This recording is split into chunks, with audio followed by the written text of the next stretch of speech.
Abra sua Bíblia comigo, no livro de Tiago, no capítulo 4.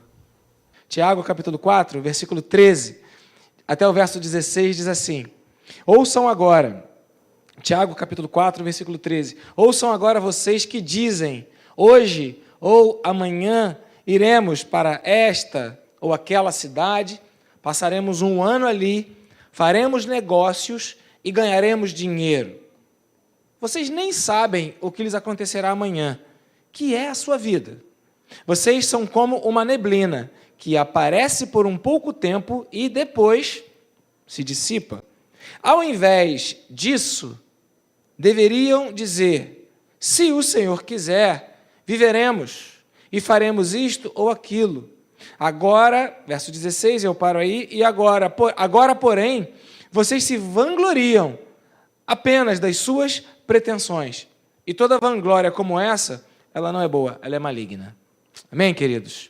Esse texto fala de dependência de Deus. E eu queria que você agora curvasse sua cabeça mais uma vez, colocasse seu coração diante do Senhor e diga assim para Deus: Deus, eu quero aprender a depender de Ti. Senhor, fala ao coração da Tua igreja nessa manhã, através da Tua palavra, da simplicidade da Tua palavra. Ó Deus, revela a Tua, ó Deus, vontade, boa, perfeita e agradável. E, ó Deus, abençoa o Teu povo, em nome de Jesus Cristo. Amém. Esse texto fala de uma realidade comum, fala de uma situação comum, como é a palavra de Deus, algo simples que acontece na nossa vida no cotidiano, algo normal. Então, tem ali alguns empreendedores, gente que tem planos, gente que quer realizar projetos, gente que quer fazer coisas, gente que tem sonhos, gente que quer estudar, que quer passar no concurso, gente que está planejando e fala, olha, eu vou lá e vou fazer, e vai dar certo, e vai acontecer. E é uma coisa muito característica do jovem, eu vou fazer, eu vou acontecer, eu vou conseguir, né? E parece que existe uma frustração desse jovem quando ele se encontra com a realidade. Ontem eu fui numa formatura. A formatura é muito legal porque as pessoas se formam. E alguém, acho que foi a Drica, com toda a sua, todo o seu pragmatismo, todo o seu empirismo lá de John Locke, toda a sua experiência, ela vira e fala, quero ver arrumar emprego para todo mundo aí. Mas que balde de água fria. Não, porque você vê todo mundo se formando, e eram 300 formandos em psicologia, em RH, em licenciatura de ciências, um monte de gente. E aí, daqui a pouco, você fala, é uma ilusão, porque a pessoa ela entra para a faculdade e fala, vou fazer a faculdade, vou me formar, vou trabalhar, vou ganhar dinheiro, e quando você se forma e chega lá, você encontra, ué, cadê meu emprego? Como assim? E agora? O que eu faço? Então, esse texto fala exatamente disso, dessa dificuldade que a gente tem de romper com a barreira da realidade, de romper com a barreira da ilusão, né? E eu costumo dizer que se não há ilusão, não haverá desilusão, né? Porque o prefixo é colocado antes daquela palavra, o des é o prefixo da negação. Então, se eu não tenho ilusão, eu não vou ter desilusão. Mas toda desilusão começa primeiro com uma ilusão.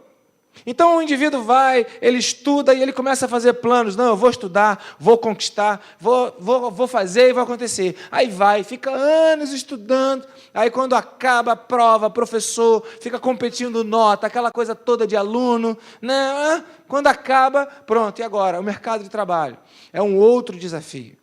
E aí vamos lá, aí coloca currículo, pede ajuda, que conhece não sei o quê, que conhece quem conhece, aí as contas, aí fica nervoso, aí fez a faculdade já com aquela coisa que tem que pagar depois, o FIES, e aí é uma confusão toda, mas vai lá, arrumou um emprego, olha, o funil está ficando menor, arrumou um emprego, que vitória, graças a Deus, agora tem que se manter no emprego. E para se manter no emprego é outra dificuldade absurda, porque tem um monte de gente querendo o seu lugar naquele emprego. E um monte de gente botando o currículo e falando, não, tira ele que eu sou melhor, me bota no lugar dele. Não, ele ganha muito, me paga metade que eu faço o dobro. E aí você está trabalhando lá, lutando pelo seu emprego. e fica lutando pela sua capacidade. Agora, outra grande característica que a gente tem que lutar, não só para ser mandado embora, mas é para a empresa não fechar. Porque você está trabalhando, está lutando, aí chega o patrão e fala, olha, não deu, a gente quebrou, nós falimos, temos que fechar as portas. Aí você fala, olha, eu não queria te mandar embora, mas a empresa não tem mais como se sustentar. Então, esse texto vem falando desses projetos que agora, hoje ou amanhã, vocês dizem, iremos a tal cidade, faremos a tal coisa, passaremos ali 1 ano e vamos ganhar dinheiro. Vou morar nos Estados Unidos, vou viver 1 ano lá, vou voltar cheio de dólar. E aí a gente vai criando esses objetivos que fazem parte de um pacote de ilusão. Não, eu vou casar e vai dar tudo certo, o meu marido não vai roncar, a minha esposa vai cozinhar bem e a gente vai ser feliz. Então esse texto ele apresenta para a gente a realidade de uma vida que, aqui o verso 14 fala, vocês nem sabem o que acontecerá amanhã, que é a vossa vida. Então, de alguma maneira, nós estamos vulneráveis, vendidos, entregues. A gente não sabe de nada. Estava conversando com o Vinícius ontem, ele durante 12 anos trabalhou como salva-mar, e ele estava contando que às vezes ele vai à praia, mas é até chato, porque ele já foi 3 vezes, e as 3 vezes que ele foi à praia, teve gente se afogando, e ele teve que fazer o papel de salvar as vidas. Mas aí daqui a pouco ele me pega, mas ele me mandou um vídeo de um homem que se afogou no Leme, semana passada ou retrasada, e foi achado na Barra.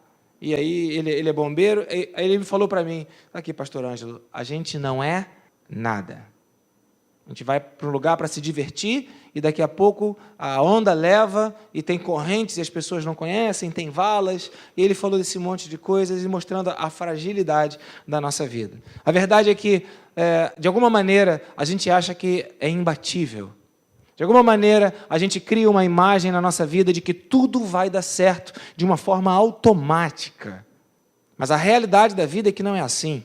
A realidade da vida é que tudo vem com muito esforço, tudo vem com muito sacrifício, tudo vem com muito trabalho, tudo vem com muito empenho, tudo vem com muita dedicação.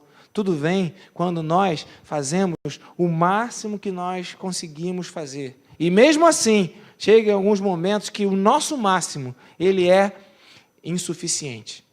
Mas parece que a gente esquece isso. Parece que, de alguma maneira, a ideia da vida, a emoção da vida, ela vai nos levando a uma conclusão equivocada de que nós vamos fazer e nós vamos dar certo e as coisas vão acontecer e parece que todas as portas vão se abrir automaticamente para a nossa vida. Não, não é assim. Eu falo isso para a Giovana, que ela fala, não, pai, eu vou fazer medicina e eu vou estudar na melhor escola. Teve um documentário que apareceu na televisão, falando sobre a situação caótica das faculdades públicas de medicina. A Giovana olhou, não, eu não vou estudar nessa, eu vou estudar numa escola melhor. Aí eu falo, meu Deus, filha, presta atenção, volta para o seu lugar, volta para o seu lugar. Não é assim, porque a gente quer o melhor, a gente sonha com o melhor, mas nem sempre o melhor vai nos ser entregue de bandeja. E ainda que, sabendo disso, que o melhor não vai ser entregue de bandeja, aquilo que você tem nas mãos é potencialmente capaz de ser melhor. Porém, a ilusão de que o que você tem na mão não é bom, te faz desprezar o que você tem e buscar aquilo que é melhor. E geralmente melhor é aquilo que nós não temos. O seu casamento, não é bom. Eu vou querer um casamento melhor. É o que eu não tenho, que é melhor. É a ilusão de que tudo vai dar certo, de que tudo vai funcionar, de que tudo vai... Não é assim que a vida funciona. A ilusão de que você vai entrar naquela empresa e vai crescer, e vai ser promovido, e vai ganhar mais, e vai ser reconhecido. Afinal de contas, você é muito bom. Não é assim que a vida funciona. Então esse texto fala, que é a vossa vida, você não sabe, você vai passar, a sua vida se dissipa. Então, ao invés de dizer que você vai dar conta, de que você vai resolver, de que você vai fazer as coisas, e de que você vai conseguir, de alguma maneira, solucionar todos os problemas, você deve confiar no Senhor. Verso 16 fala, vocês ficam se vangloriando das pretensões. Eu não sei se você já ouviu gente assim, mas que se vangloria da pretensão. Não, eu vou fazer, eu vou correr lá, eu vou subir aquela montanha, eu vou andar 150 quilômetros, eu vou subir a montanha. Cadê Israel? Está aí Israel não? Israel, nosso obreiro, está trabalhando aqui. Irmãos, eu fiquei muito satisfeito com o Israel, porque ele foi capaz de admitir o terror da sua mão. Nós fomos fazer aquela subida na Pedra da Gávea, eu, Israel, e Alberto e Jorge, né? E muito interessante que chegamos lá no lugar chamado Carrasqueira, o Israel começou a subir, mas de repente o pavor lhe tomou o coração, e ele falou, não dá para mim. Antes de chegar lá, eu vou subir, nós vamos subir, nós subiremos, e vamos embora. É fácil, dá para chegar lá. Agora, quando você está lá no momento, quando você está lá na hora, fala, não dá para mim não. E aí vem aquela desilusão. Eu achei que fosse dar conta, eu achei que eu fosse resolver, eu achei que eu fosse conseguir, mas não consigo. Então, ao invés de você falar que vai conseguir, se coloca no seu lugar e dependa do Senhor. Ao invés de ficar se vangloriando, eu vou fazer, eu vou acontecer, é o prenúncio da desilusão. É o prenúncio da desilusão. É quando você não sabe que consegue, não sabe que dá conta, não sabe que vai chegar lá, mas diz, eu vou chegar, eu vou fazer, eu vou acontecer. E quando não dá conta de fazer, e quando não consegue, aí o mundo cai por água abaixo. Aí desaba, aí vem a frustração, aí vem a desilusão.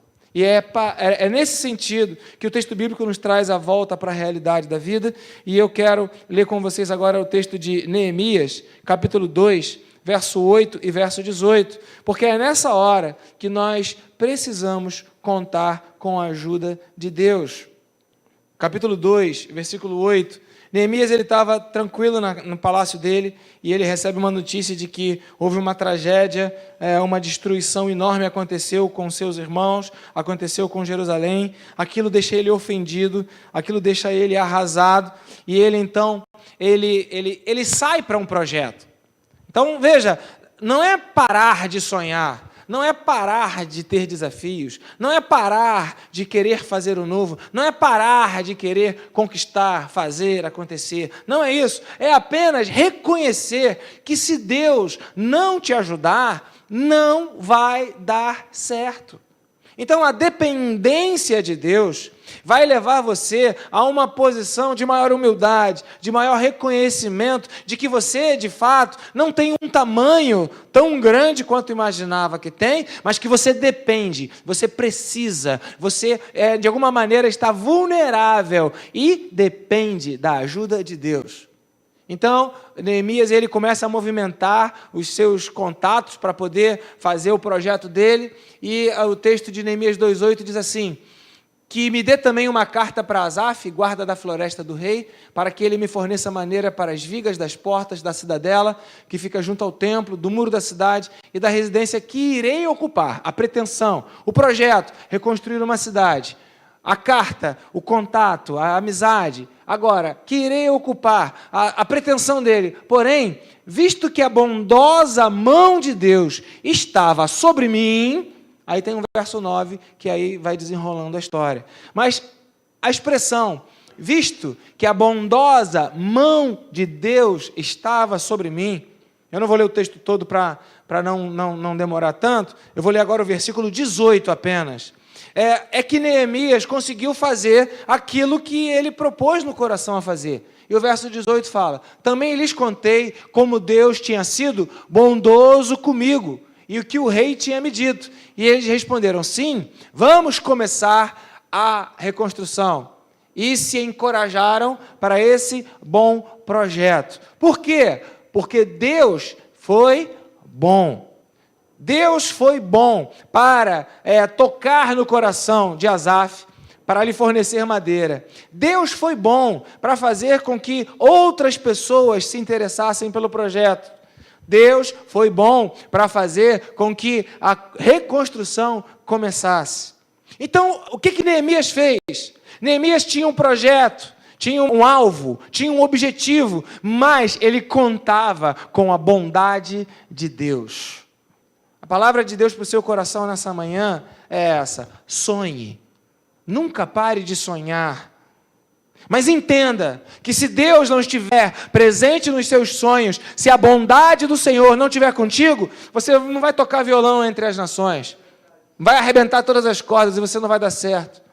Se Deus não estiver contigo, você não vai comprar seu carro, sua casa, não vai casar, não vai constituir família, as coisas não vão funcionar, não vai gravar CD, não vai viajar para o exterior, não vai dar nada certo. Se Deus não for bom contigo, as coisas da sua vida vão dar errado, porque dependemos da bondade do Senhor.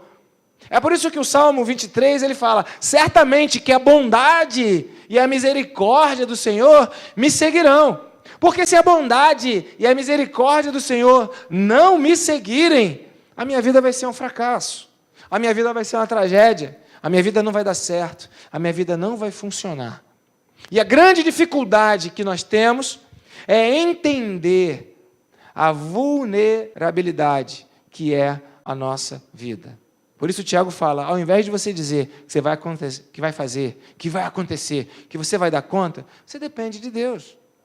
E aí agora vem uma postura que é um posicionamento pessoal de você escolher confiar os seus planos a Deus.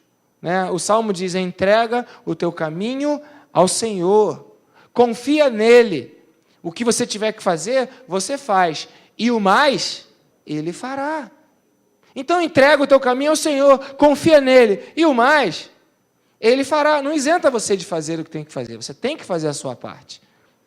Não há atalhos, não há uma pretensão automática de que agora eu confio em Deus e Deus vai fazer tudo. Não, eu entrego o meu caminho ao Senhor, confio nele, faço o que tenho que fazer. Agora o mais, aquela parte que eu não consigo, essa vulnerabilidade que ela me é imposta pelas circunstâncias, pelas pessoas que estão ao meu redor, pela situação política, econômica, social, de segurança, seja lá o que for, em que eu esteja vivendo naquele tempo, eu creio que Deus vai cuidar da minha vida, porque eu dependo do Senhor, porque o Senhor é o meu pastor e nada me faltará.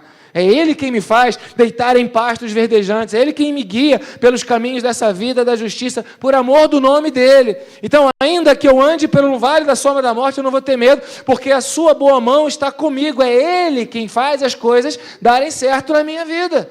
Então eu chamo Deus para a minha vida, eu chamo Deus para a minha história, eu chamo Deus para a minha decisão, eu chamo Deus para as minhas escolhas, senão o tempo todo eu vou ficar vivendo de uma forma independente, ignorando as coisas de Deus, distraído na hora que Deus está falando comigo, sem perceber das coisas de Deus e achando que a minha vida toda vai dar certo.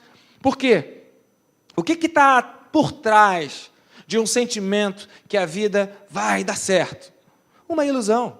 A vida, como diz uma profetisa famosa entre nós, a vida é dura. A vida é dura. E aí, muitos vêm para, de alguma maneira, pegar a responsabilidade pela sua vida e jogar para Deus, como se Deus fosse responsável por tudo. E quando algo dá errado, aonde está Deus? É bem capaz de daqui a pouco ter uma guerra aí entre os Estados Unidos e Coreia do Norte. E é bem capaz da Coreia do Norte atacar a Coreia do Sul ou atacar o Japão. E é bem capaz de alguém falar: onde é que está Deus que deixa acontecer tudo isso? Porém, é uma situação que depende daquilo que o homem pode fazer. Depende da escolha, depende das opções, depende do que você quer. Depende do grau de intensidade que você chama Deus para a sua vida. Então, nós pregamos que Deus, Ele nos dá a sua palavra, Deus nos dá o seu caminho, Deus nos dá as suas orientações, mas Ele não vai obrigar você a fazer o que Ele quer que você faça. Ele vai sugerir, Ele vai te apontar. Qualquer tipo de manipulação, qualquer tipo de pressão, ela não faz parte do processo de Deus. Deus trabalha no campo da vontade. Deus trabalha naquilo que você escolhe. Ele te deu livre arbítrio. Você define. Porém, Ele fala: ao invés de você dizer que vai fazer, que vai acontecer, dependa dEle. Ele mostra: olha, Neemias só conseguiu o projeto porque Deus estava com ele. Então chama Deus para a sua vida. Chama Deus para os seus sonhos. Chama Deus para os seus projetos. Chama Deus para as tuas necessidades. Chama Deus para aquilo que você quer fazer na vida. E ao invés de ficar dizendo, eu vou fazer, eu vou dar conta, eu vou acontecer. Sabe, queridos, eu estava conversando com o Igor essa semana de uma correção que eu estou fazendo. E bem provável da igreja vender essas 2 caixinhas de som aqui pequenininhas. Caixinhas de som que foram compradas em 2012 ou 2011. Por quê? Porque o pastor da igreja, ele falou, eu vou comprar uma caixa de som para o novo templo de 5.000 pessoas. Porque a igreja vai crescer, porque o templo vai acontecer, porque o espaço vai multiplicar, porque vai não sei o quê. Ok, e já estamos em 2018, as caixas estão aqui. Extremamente mais do que aquilo que é necessário para a realidade.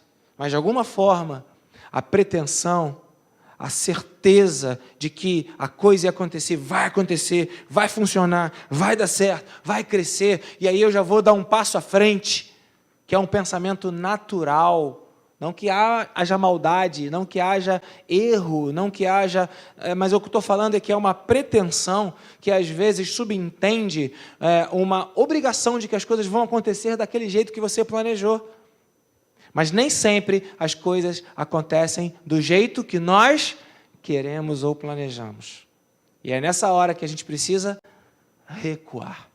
Ao invés disso, eu vou me colocar no meu lugar, eu vou ter o meu tamanho, eu vou entender o que Deus quer para a minha vida, e se Deus quiser, Ele vai ser bom, e Ele vai fazer as coisas acontecerem, e Ele é quem vai gerar as respostas, no tempo das respostas. Então, de alguma forma, a prudência, de alguma forma, a dependência de Deus, de alguma forma, a compreensão de entregar a Deus os nossos projetos, nos farão desiludir menos, nos farão errar menos, nos farão ter uma vida mais assertiva, uma vida mais feliz.